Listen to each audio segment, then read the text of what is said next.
High beams. About a year ago, I was driving home from college to visit my parents for a few days. It was pretty late at night, and I was driving through a pretty rural area. I hadn't seen another car for an hour or so by that point, when a car pulled onto the highway and started driving right behind me. It was a big black SUV, and they started tailgating me and flashing their lights. I was pretty confused, so I switched lanes in case they wanted to have that lane to themselves and were just being an asshole about it. Nope, they followed me over a lane and kept flashing their high beams. At this point, I started to think that there was something wrong with my car. It's almost as old as I am, and I wouldn't be surprised at all if parts had just started falling off on the highway. I started to pull over to the side of the road and check it out, since I figured it must be something serious if they were being so insistent. This car stopped flashing their high beams, but they followed me all the way over to the shoulder and started to slow down when I did. At this point, I was pretty creeped out. My car was driving fine. I was in a really dark and secluded area of the highway, and this guy was being really aggressive. Maybe they were following me over to help me with whatever car trouble I was apparently having, but I couldn't get all the stories I'd heard from people disappearing from the dark highways out of my head, and this guy was acting pretty sketchy. I decided that I should get back onto the road, go to the nearest gas station, and check it out there surrounded by lights and people. As soon as I got back on the road, the person following me started wildly flashing their lights again. They followed me down the road to the nearest exit. Luckily, there was a gas station that was still open and had a couple cars parked at it, so I stopped there to check things out. As I parked, the SUV drove by really slowly. It scared the hell out of me. They were probably going 10 miles an hour, and I felt like they were just watching me. So I decided to go inside and check the damage out in a few minutes. While I was inside the little store, I saw the car drive by another 2 times, both really slowly, like he was waiting for me. Finally, I didn't see him come by for 10 minutes or so, and I went to check out my car. There was nothing wrong with it at all. I even checked my tire pressures, hoping maybe one of my tires was a little flat, and this guy really wanted to warn me about it, since the alternative was terrifying, but no. Nothing. I gave it another few minutes, and booked it back onto the highway. I never saw the car again, but it is terrifying to think of what could have happened if I'd stopped by the side of the road like I'd started to.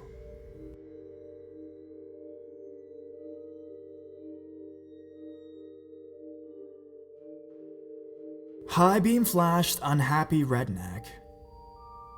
I've been reading this sub for a few days obsessively, and had a memory jump back into my head that I thought was appropriate for the sub. 8 years ago, I was in college at the time, 4 hours from home in southern Ontario. My ex-girlfriend and I decided to go home and visit for reading week. She had been given an '86 Crown Victoria from her father, the old cop cars from the '80s, so actually making it back and forth was a miracle. We lived in a house with some roommate who had dogs and asked us to take the dogs back for them as they drove back with us, but took a train back earlier in the week. So my ex-girlfriend and I and 2 miniature dogs start driving back home. My ex-girlfriend decides to take the smaller back roady highway back home as she was afraid going on a provincial highway would be too hard on her old clunker to maintain such speeds without dying. So we start making our way back around 6 p.m. at night. She is driving me in the passenger seat. Nothing incidental happening, we're just talking, listening to music, and watching the dogs gleefully enjoying the ride. We had not seen a car in hours, when suddenly, a giant yellow pickup is riding our ass behind us. We are annoyed but not alarmed. Then, he decides to turn on his high beams and fog lights while still on our ass. I begin to get weirded out and tell my girlfriend to perhaps slow down a fair bit, as he will most likely pass us. So she does so, and after what seems like another 20 minutes, he finally does pass.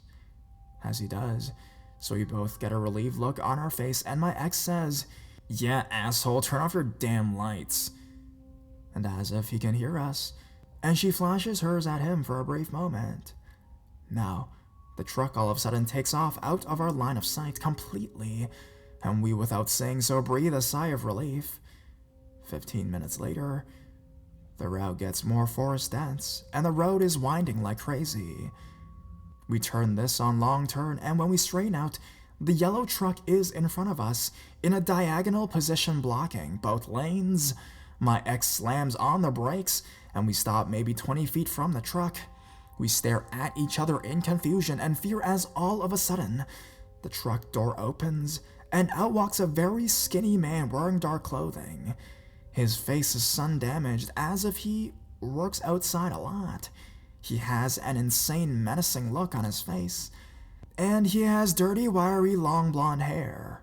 We stare in absolute shock as he comes running at our car yelling gibberish, swearing every other word.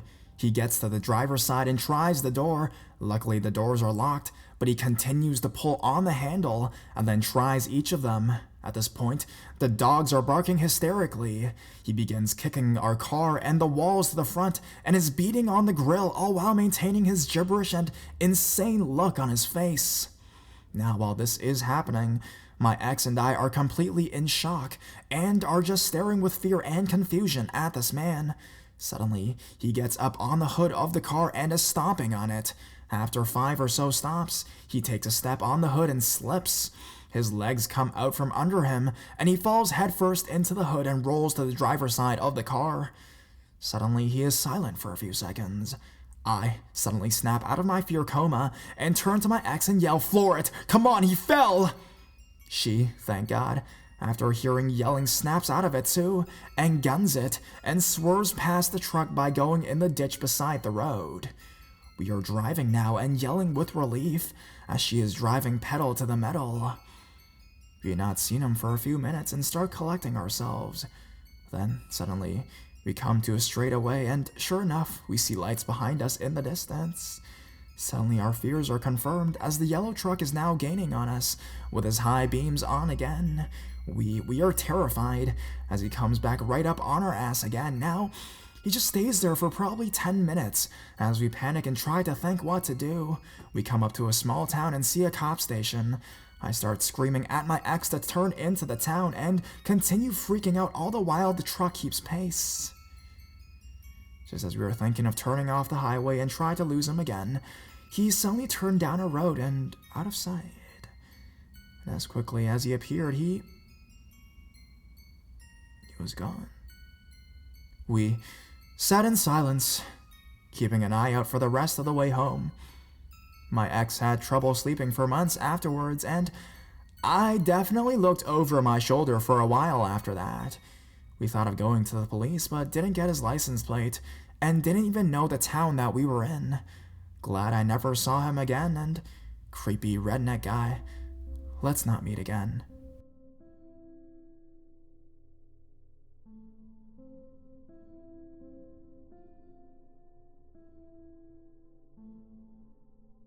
Down off the highway.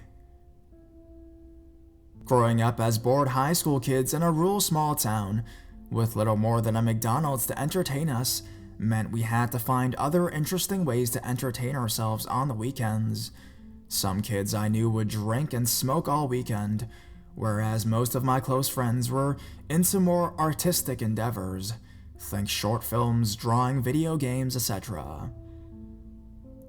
I lived in a development off the main street in town, which meant that noise was an issue after certain hours.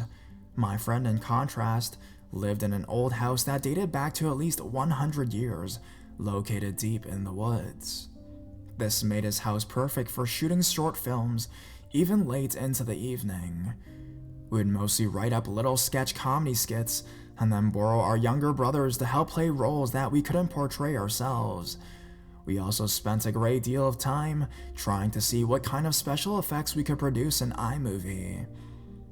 These would be like filming test shots of someone shooting a toy gun, and then using Photoshop to splice in the muzzle flash later. Sometime during the autumn months around 1999 to 2000, we had decided to have me stay the night over at my buddy's 100-year-old house to film some gun test shots in the night rather than day to see what kind of lighting effects we could create. Once his parents had retired for the night, we gathered our gear up to go out and shoot. I had a few toy guns we had spray painted, as well as a cool toy rifle his family had passed down, along with our camera and a huge spotlight gun, the kind that can damage your eyes, to simulate the muzzle flashlighting into the woods surrounding his house. Right as you walked out his front door and off the porch, his front yard is fairly clear from trees. A creek runs through his entire property. To the right, about 50 yards off the porch, and beyond the creek, the wooded landscape ascends sharply to the edge of their property, where it is met by a major highway, always busy with traffic. To the left of his porch, their driveway extends up and into the dark woods, eventually meeting with a back road that takes you to town. We had stepped off the porch that night, and I wanted to be the one in the shot firing the toy gun. As he fired the spotlight into the woods, it was cold, so we wanted to make it a pretty quick shot. As to get to the fun editing portions, I prepared my stance to begin firing as he turns the camera on, though not recording. We were interrupted. A ways off beyond the creek and up the hill, we heard a voice yell towards us. "Hey!" it shouted. We both froze. It was definitely a man's voice. This terrain was not the type for hunters or hikers, being that it backed up to the highway. My friend acted first and rose the large spotlight up towards the voice and flashed it one time real fast. We could not make out anything but a black shape of someone walking down the steep hill through the trees and towards the creek. He was close enough that we could hear branches snapping. My friend instinctively yelled back, "What?" We then waited for a response. No response came, and with one look, we knew something must not be right. I left all the toy guns in motion for us to get inside. With the camera and light in hand, we bolted through the front door and we quickly locked it behind us. From where he had been when we flashed him, it was only a matter of maybe a minute before he could cross the creek and in the front yard. The creek was low and not very hard to manage from the angle he was entering. With the front door locked, we headed to the kitchen back door and locked it and shut the lights off. I ran into the living room, and luckily for us, his living room is essentially its own section built onto the original house, so there were windows on 3 sides showing us the entire creek and woods up to the highway, which wasn't visible, but audible at all times. I shut off the living room lights, and almost immediately, the light from the moon, which shined onto his front yard, illuminated the outside, so I could try and pinpoint him. My friend grabbed a piece of wood and a baseball bat for us just in case we needed them. Then we saw him. From the edge of the creek, the man emerged onto the yard, and immediately I felt sick to my stomach that he was wearing black pants and a black hoodie.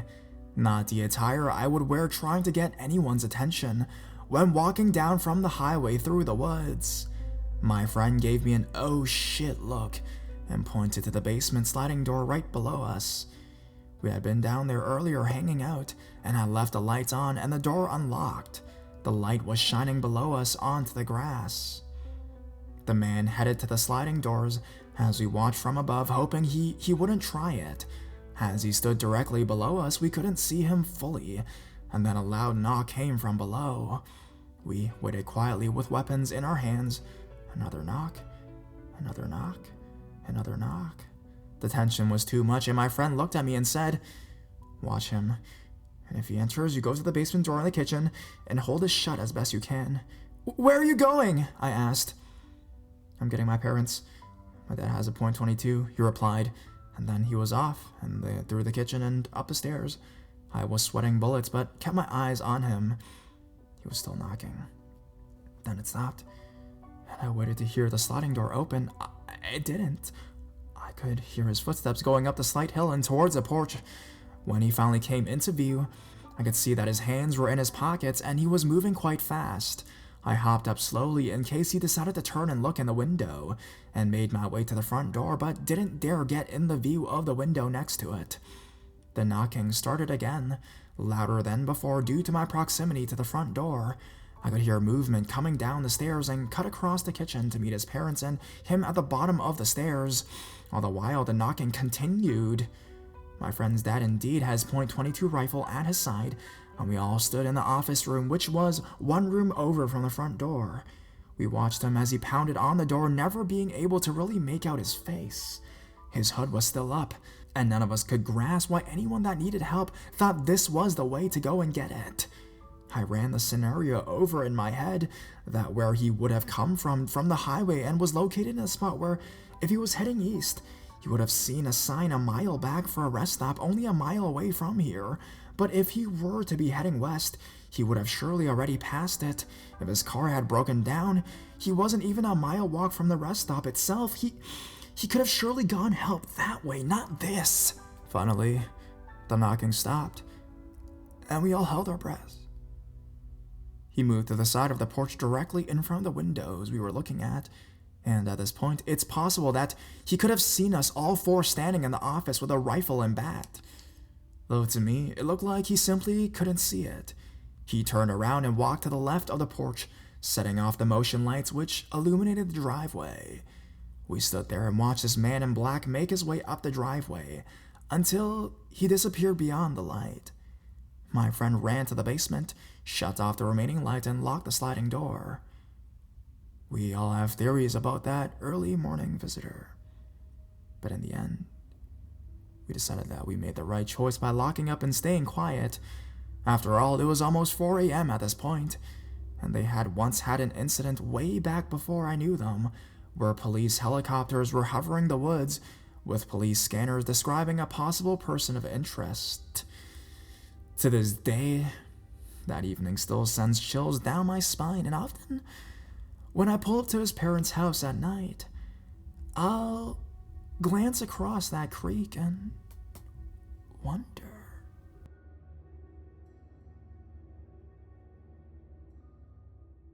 Crazy man on the highway. This story took place when I was 18 years old and still living at my parents' house. I am currently 23 and a female. My parents live in a very rural part of Michigan, off of a main highway. In fact, from the big window in the living room, you can watch the cars drive by on the highway. The closest neighbors to my parents are probably about half a mile away, separated by thick woods. On this particular night, both of my parents were working late shifts, and my dad was due to arrive home soon for his lunch break. I wrapped up in a blanket and watched TV in our living room while listening to the rain and snow combination hit the windows. This was around 9 p.m. at night, and was late fall, so very dark and very cold. My dad stayed home for his hour lunch and then left to go back to work. Soon after pulling out of the driveway, he called my phone and told me to look out the big living room window under the streetlights on the highway and see if I noticed anything out of place. Immediately, I noticed a figure sitting on the side of the highway under the streetlight. I asked my dad if I should call 911 and get an officer out to check on this person. I was worried they could be injured or possibly an elderly person who didn't know where they were. He said yes, and I called 911 and asked a dispatcher about getting an officer out to check out this person, and hung up after she said someone was on their way. I sat in the window watching this person, waiting for the officer to show up, when they stood up and began dancing under the streetlight in the middle of the road. The way this person danced immediately sent a chill down my spine. By this time, it was around 10 p.m. at night and snowing heavily, and this person was slow dancing in the middle of the highway like they didn't have a care in the world. After a couple minutes of dancing in the road, they stopped, crossed the highway, and began sprinting down my driveway. At this point, I was terrified and called 911 dispatch back and told them that this person was no longer on the highway, but was walking down my driveway. They advised me to make sure all the doors are locked and to keep an eye on this person so we could tell the officer when they got there. At this point, dispatch offered to stay on the phone with me until officers arrived, since this person was entering my yard and I was home alone. I ran to my kitchen window, which faced my driveway, and couldn't see this person anywhere. I'm panicking at this point because I had no idea where this person was or what their motives were. All I knew was that they were in my yard somewhere in the darkness. As I'm looking out the window, this person walked directly in front of the window and went over to the garage. I moved windows once again. The window on the front door faces the garage, and finally got a good look at this person thanks to the yard light. He was late 20s, very scruffy, carrying a backpack, talking very absurd to himself. I relayed everything I saw to 911 dispatch, including that this man was attempting to break into my garage. At this point, dispatch tells me that the officers are turning down my driveway and asked me exactly where this man was. I told them that he was trying to break into my garage, and the officers were able to restrain, cuff, and put him in the back of a cop car. Once the officers then came to talk to me and explained that the man was very strung out on drugs and had various rocks and knives in his backpack. They reassured me that he would be spending some time in jail, and I could feel safe spending most nights alone. I'm not really sure what this man's intentions were, but I'm happy officers got there when they did. So, strange man on a bad trip, dancing in the highway and trying to break into my garage, please let's never meet.